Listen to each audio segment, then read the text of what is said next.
It's well over 20 years ago now that someone came to talk to me about a problem they had with a friend. Her friend had had something bad happen in her life and she just couldn't get past it. And it was winding my visitor up. She didn't know how to deal with it without causing offence. The complaint was all she does is talk about it and Leslie.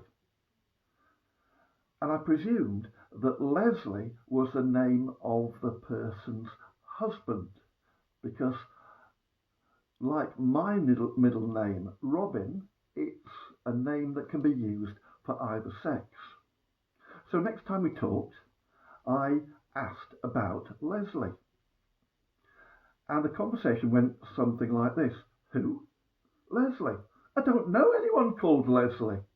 Forgive me, but last week you said that you were finding it difficult that all this lady would talk about was the issue. And Leslie. And my visitor looked puzzled for a bit. And then they said, I said she would talk about it endlessly. Now, we laughed about it at the time, but I'd spent the whole week praying about Leslie and this lady's relationship. And it was a tad frustrating. From then on, I learned to reflect back, putting the person's comments into my own words, so they knew I'd listened and I knew that there wasn't another Leslie to be thought about. Have you ever had the problem listening when somebody tells you something, but what you hear is something that's totally different? It's so easy to see other speech and actions through the lens of our own expectations, and the consequence is that we hear what we expect to hear or what we want to hear rather than what's actually being said. It can result in a host of problems, from missed appointments to messed up relationships. It's what caused the charge of the Light Brigade.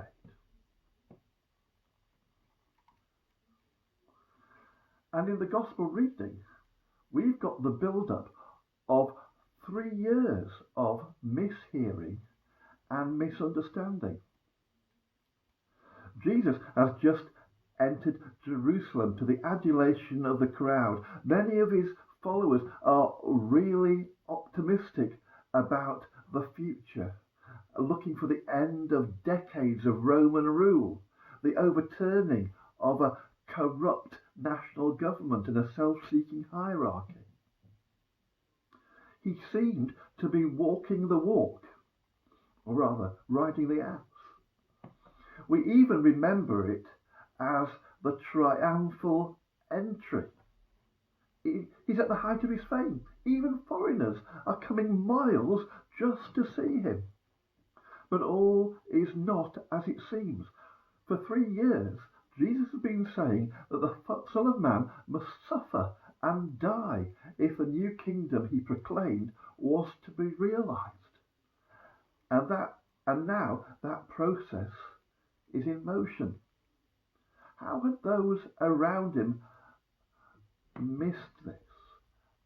Had they seen his comments about rejection and suffering as some sort of metaphor, or perhaps referencing some apocalyptic future? Whatever the reason, it just hadn't gone in. It's something we all do. We mishear, we misinterpret, we misunderstand. So when everyone around was getting ready for a victory celebration, Jesus is preparing for a funeral. What a mismatch of thoughts and ideas. And as the disciples try to introduce these latest fans, Jesus takes the bull by the horns and clarifies his future. He even goes as far as to provide a preview of the experience of Gethsemane on the night of his arrest, as he rehearses the questions about his meaning and purpose. We sing the worship song. We want to see Jesus lifted high, a banner that flies across this land, expressing the longing for people to acknowledge Jesus' kingship.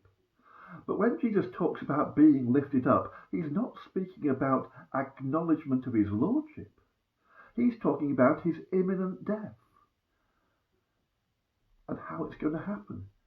His footsteps inevitably lead to the cross. Nothing can prevent it. And though it is at such a huge cost, he'll go willingly, an innocent sacrifice to heal a wounded humanity. The description parallels the effects of the original Passover sacrifice, an act which marked the cleansing and secured the safety of the children of Israel before Moses led them out of Egypt. And Jesus talks about the consequence of his sacrifice as something that will bring life. That has always been his aim. And he goes on to show how those who are prepared to follow him are to share in that life. Being with Jesus, sharing in his service, means sharing the future with him. But he makes it plain that following Jesus would mean sharing in the difficulties as well as the joys, facing hardship as well as sharing the fellowship, confronting death while being offered life. The Greek visitors said they wanted to see Jesus. Is that what you want? Do you want to stand with those Greeks? Do you want to see Jesus? To see him more clearly, experience his presence more fully? Now, I'm sure you can remember rescue dramas or action films where there's somebody clinging to a bridge support or a cliff or a building parapet, and the hero looks down and offers his hand and says, "Take hold." But the problem for that person hanging there is that it means letting go. Letting go of what feels safe now to achieve a bigger, stronger safety. A safety that doesn't depend on our own flagging strength and can mean life. The fear of releasing that handhold, however, is just so great. The risks feel so high. But the apparent safety isn't truly safe. Arms grow tired, grips loosen. So do we stay with the apparent safety in the present, or do we let go and take hold to find lasting safety, both for now and the future? That is what Jesus wants for his disciples. What he wants for us. But to find it, just like them, we have to follow to the foot of the cross. It's only in that unexpected place that we find life in all its fullness. As you well know, nothing worthwhile is ever easy. And I can't promise that this is easy, but then neither could Jesus. In fact, he said quite the opposite. It's only as we put our lives on the line that we discover what's truly important. Letting those things that blind us fall to the ground. The fear, the anger, the resentment, the illusions, the need to be right or to be in control.